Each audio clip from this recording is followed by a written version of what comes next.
You're listening to AW360, a podcast from Advertising Week. Recorded in studio and live at Advertising Week's global events, AW360 features thought leadership conversations with the best and the brightest in the advertising, marketing, and technologies industries each and every week. If you enjoy AW360, we'd appreciate it if you took the time to subscribe on your podcast platform of choice and maybe even leave a positive review. Thanks for listening.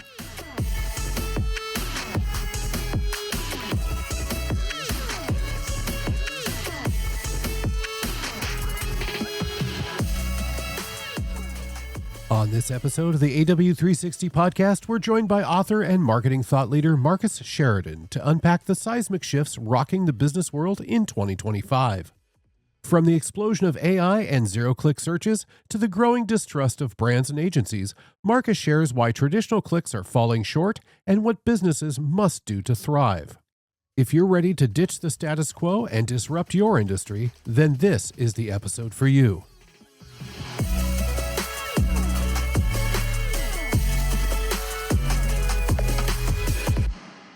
Marcus, welcome to the AW360 podcast. I'm so pleased to have you on today. Yeah, happy to be here, bud. So you're an author. What's it like to be an author in this space in 2025? Lots of change. I don't think I have been speaking, writing about marketing, of course, for the better part of 15 years. I've not seen ever since, November 2022, which of course, that's when AI came to all of us. The rate of change has been just extraordinary. And so you got to evolve really, really quickly today, whereas before that wasn't the case. I can imagine. What kind of challenges does that pose? I feel that there are more people pretend writing than ever. And there's so much more content just since then that it feels like it would represent a pretty large challenge for people who are really writing to kind of break through and be seen. Yeah, it's really interesting, right? Because what we're seeing is people are getting less and less traffic to their websites, which means oftentimes less leads. We're seeing a higher frustration rate with agencies. I just did a post on this today, in fact, that in 2021, roughly 30% of all businesses that were working with an agency had plans to change their agency within 6 months. In 2022, that number went to 38%. In 2023, that number went to 55%. So today, the majority of companies are literally right now considering changing their existing agency. And this is in many ways because it's getting harder for agencies, just like businesses, to get results with their marketing and to generate leads. And so it's quite a fascinating time in that regard. They're pretty crazy. Well, let's talk about some of the things that you write about. And to start with, many in business across all industries feel that acquiring new customers today is harder than ever. What would you attribute the reason for this? Well, I think there's a few things going on. I mean, there's definitely there's this underlying trust deficit that exists in the world today. It exists with businesses, it exists with brands, it exists with politicians. I mean, there's we are just feeling across the board pretty dang jaded, right? And we don't really know who to believe at this point. So that is one of the major reasons. And then when you take AI and put it on top of this, it has caused this unbelievable reverb in the entire world of business and in marketing. Because in the past, for 20 plus years, we have this incredible thing called search engine optimization, and we had Google, and you could build your house on Google, and you could be very, very successful. And today, you should not be building your house on Google, at least certainly not alone, because we don't know what Google's even going to look like in 5 years. We frankly don't even know if we're going to be using Google predominantly across the market in 5 years. And that's because AI is allowing us to get answers faster than we've ever gotten them before. And there's this thing now called zero click, right? Which is literally the person gets their answer, but they never click on that blue link. That's your business. So that means you're getting less visitors, which means you're getting less leads, which means you're making less sales, which means you're getting pretty frustrated, which means we've got to do something different than we've always done, certainly over the past couple decades, if we want to be a viable, sustainable business as we go forward. Let's talk a little bit about today's customer or today's buyer. Let's set aside their lack of readily available trust. What other sort of attributes do you think we can say that they share universally? Let's not give them a spot on the political spectrum or anything like that, but what are the types of things that today's customer, buyers out on the internet, in retail, that we're marketing to, what sort of attributes do they share? Yeah, a couple main things that you want to consider. Number one, they want speed. They want it. They want it now. They want it fast, whatever it is. Okay. Number two, they're really, really hungry for information. They're infovores, right? And so this means they want to be fed and they want all their questions, their worries, the concerns, their issues. They want them all answered. They want them addressed. Buyers are more informed than they've ever been before they reach out to a company. Most have gone through 80% of that buyer's journey by the time they reach out. So that's another mega trend. So they want it fast. They want all the information in front of them, all their questions, issues, worries, concerns addressed. And then finally, they want control. And this is the one that many companies are struggling with, right? There's this amazing stat that came out that 75% of all buyers, this is from Gartner, by the way, would prefer to have a seller-free sales experience. So what does this mean, Richard? It doesn't mean we hate salespeople. It just means we don't want to talk to a salesperson until we are ready, until we feel like we're not going to make a mistake, until we feel like we're very, very informed. And so that means that businesses need to lend itself to this idea of self-service, giving buyers more control. So those are things. We want speed, we want all the information right now, and we want control as buyers. Clearly, these people have been speaking to me when I go to car lots. Taking sort of a top-down view, let's look at businesses and marketing leaders. What sorts of things should they be doing in your mind when it comes to addressing these consumers? Well, I think everything starts with trust, and you got to say, okay, what is the one business strategy that is built to last? That is not, or better stated, that is platform agnostic. Because if I said to you, Richard, is trust going to be fundamental to your business in 20 years? You'd say, yeah, of course, Marcus. Whereas if I said to you, is Facebook going to be fundamental to your business in 20 years? You'd be like, I have no idea, because Facebook is a platform. It's going to, we know when it started, therefore we know eventually it's going to end. Every platform has an end date. We just don't necessarily know when that is, right? And so if you build your marketing strategies on trust, and how can you become the most known and trusted brand? And brand's going to be more important than ever as we go forward.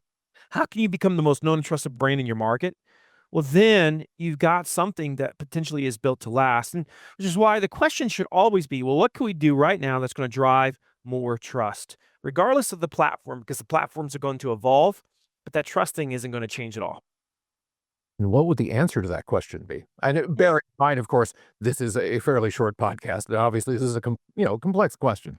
Yeah, yeah, and this is like in my news book and its customers. This is like the whole thing. There's four pillars of a known and trusted brand that we really talk about deeply. Number one, you gotta be willing to say what others aren't willing to say online. Sounds obvious, but most aren't. Let me give you a really fast example.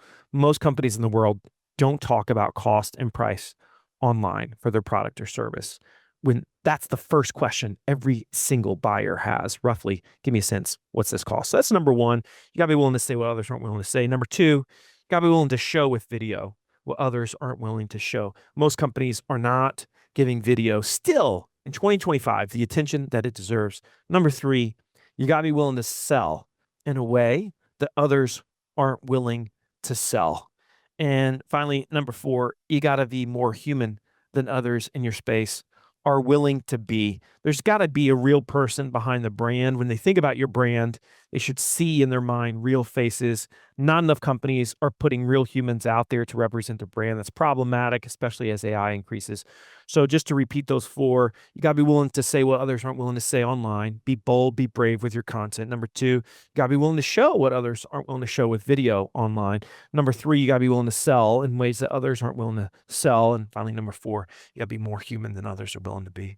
Do you mind if we dive into each one of these just a little bit? Because I'm pretty curious about each one, some a little bit more than others. The first one, the say what others aren't willing to say. And you mentioned pricing. One of the things that I find very frustrating, particularly as somebody who uses a lot of software as a service, as a big example of this, is the lack of pricing. Call for a price. Come, email us for a quote, that sort of thing. When the reality of it is I don't even know when I land on something, if I'm interested, if it's even in the ballpark. That's it, Richard. Yeah, and what you're saying is that, this is obviously a barrier. Huge barrier. And you as a buyer, as a consumer, when you're on a website and you can't find any cost or price information, what do? You get frustrated. You don't stay there. You don't call them. You go somewhere else online and you keep searching until you find what you're looking for. And generally, whoever gives you that answer, they're going to get your business. To your point, the number one reason why people leave a website is because they can't find what they're looking for. The number one thing they're looking for is what you just said. Roughly, can you give me a sense for how much is this going to cost? Every single business should have at least one great page of their website that clearly explains how pricing works in the industry, what drives cost up, what drives cost down, why some companies are expensive, why some companies are cheap. Like literally, like teach people how to buy. You should have a robust pricing video that explains that same thing I just described, but in video format. You should have some type of pricing estimator that in most cases, most companies can and should do this. Give someone through an interactive experience some type of pricing range that they could expect. And now, when you've done that, Richard, you've already now talked about and shown and sold in ways that others haven't done just by doing what I just described right there, because most are ignoring this subject. But if you do this, you'll become that voice of trust and you're going to give them enough reason to say, okay, I feel like I've got a sense for how much this is going to run me. I got now a sense for this company. I'm going to reach out. I'm going to have a conversation. Do you have any sort of data or research or idea, I guess is probably a better word, better place to start, why the trend has been not to include pricing? What was the impetus of that? There's three major reasons why companies don't talk about cost and price. First one is they say, well, every job is different. And so, well, that can be very true. And this is why you have to remember that you're not giving an exact price, but people need a sense for what is it going to cost me? Give me a rough range. Anybody can do that. It's your fiduciary as a business, in my opinion, to do that. So explain the factors that drive costs up and down, why it depends. Second reason why businesses don't talk about it is they say, well, if they see how much it is, and if they see that we're more expensive, well, then we might scare them away. That's 100% false. Rich, what we found is the thing that actually scares people away isn't when they are well educated about how much something costs, but rather when they have no idea, when they can't find that information. That's what scares them away, right? And that's what's very, very frustrating. Ignorance is not bliss online. Third reason why we don't like to talk about cost and price is we say things like, well, I don't want my competitors to see it, which is so ridiculous. Because if I was talking to any of your listeners right now that are in sales and I said, do you have a decent sense as to what your competitors charge?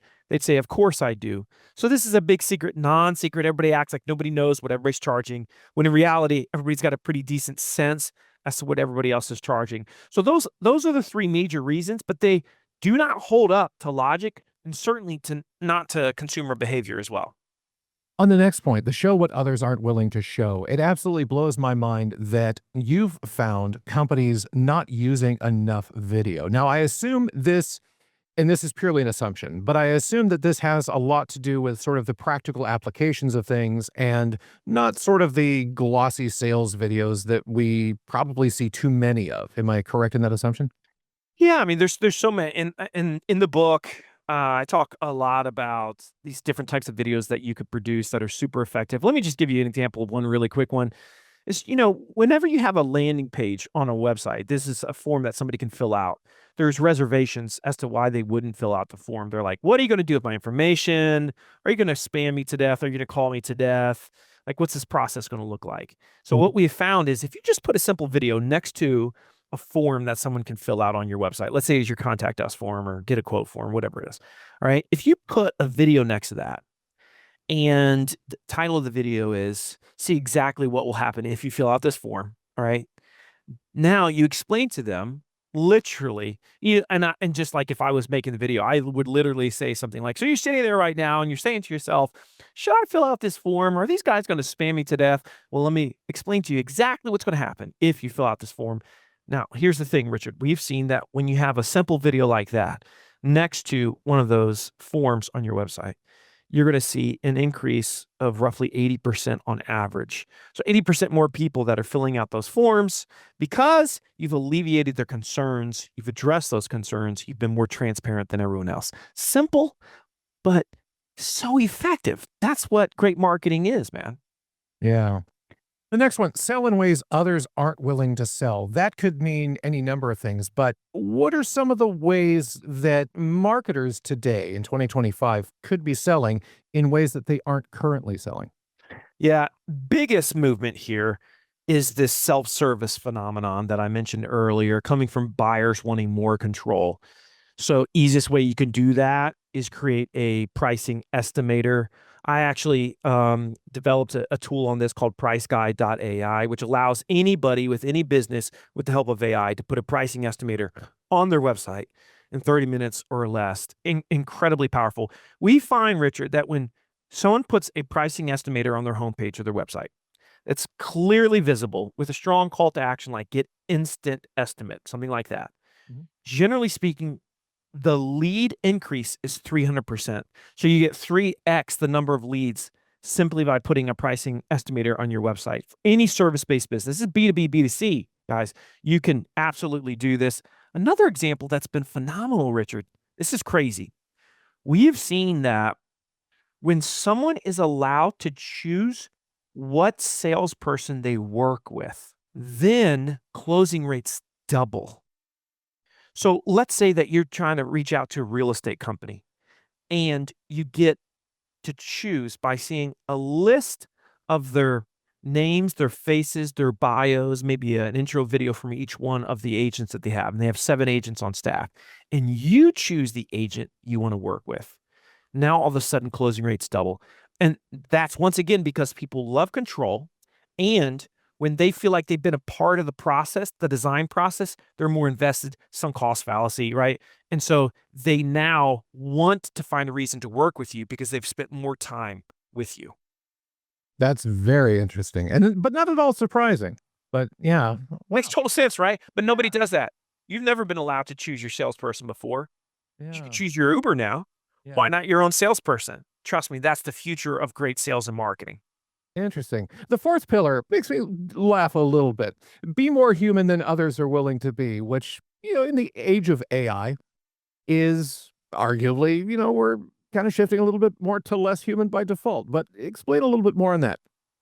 I think we can use AI to become even more human. Let me give you an example of this, and I talk about this in Endless Customers, like the upcoming digital humans that we're going to be seeing, digital avatars and whatnot. I mean, so imagine if you came to my website and I welcomed you and I look just like I do, as you can see me right now, Richard, like on a Zoom call, for example, and I welcome you and I say, welcome in this case to the River Pools website. I'm Digital Marcus. I'm not Marcus, but I'm his digital avatar.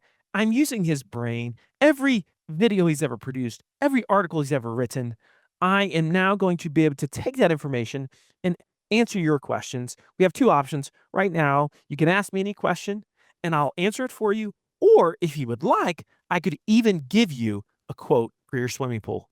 Now, that's crazy.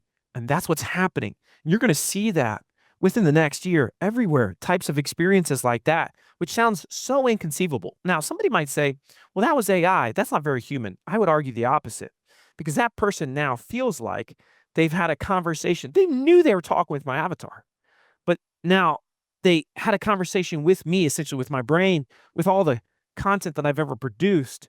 And so they feel like they know my face and they know my voice. That's a very human to human experience. And outside of that, the CEO needs to step from behind the camera and needs to get in front of the camera with a lot of these companies. You need to put yourself out there because fundamentally, the person behind the brand is usually much more popular than the brand itself. Interesting stuff. And I couldn't agree more about the CEOs. You've written several books. If I was new to your books, where would you recommend I start? Well, I would actually just start right with the latest simply because with Endless Customers, the Ask You Answer came out in 2017 and 2020. And the thing about that is there has been so much change since that time that we wrote this as the They Ask You Answer 3.0. But I felt like there was such a massive shift in the market that it needed a new name. Endless Customers was fitting. That's the goal that everybody has anyway, right? You want endless leads, you want endless customers. And this book really is a system to help you get there. And so I would suggest that you start with endless customers. And finally, what's the number one thing listeners should walk away with today, and how can they get in touch for more? Well, I would say that if you are going to do something extraordinary in the future, you can't sell and you can't market like everybody else. Great Sally Hogshead says, oftentimes different is better than better. And I'm seeing that more and more every day when it comes to marketing. Don't do it like everybody else. You got to be a rule breaker because the rule breakers become the rule makers and everybody else becomes the rule followers. So I think we're entering a period of time where disruption is going to be the key for marketers. And you're not going to be able to do it the safe way. For 20 years, we could market safe and we could get results, Richard. But I don't think that's going to be the case over the next 20 years. We've got to be courageous. We've got to be braver. We got to be disruptive. And so for those that are listening, it's time to be very, very different. Excellent. Well, where can people find out more? You can find out more at endlesscustomers.com. Pre-order the book, and you can get all those, fun little special things that you get with the pre-order. And reach out to me on LinkedIn if you got questions too. Marcus Sheridan on LinkedIn. I'm pretty good over there, and so you can message me anytime. Excellent. Well, Marcus, thanks so much for taking the time to be on the show today. This was enlightening and fantastic.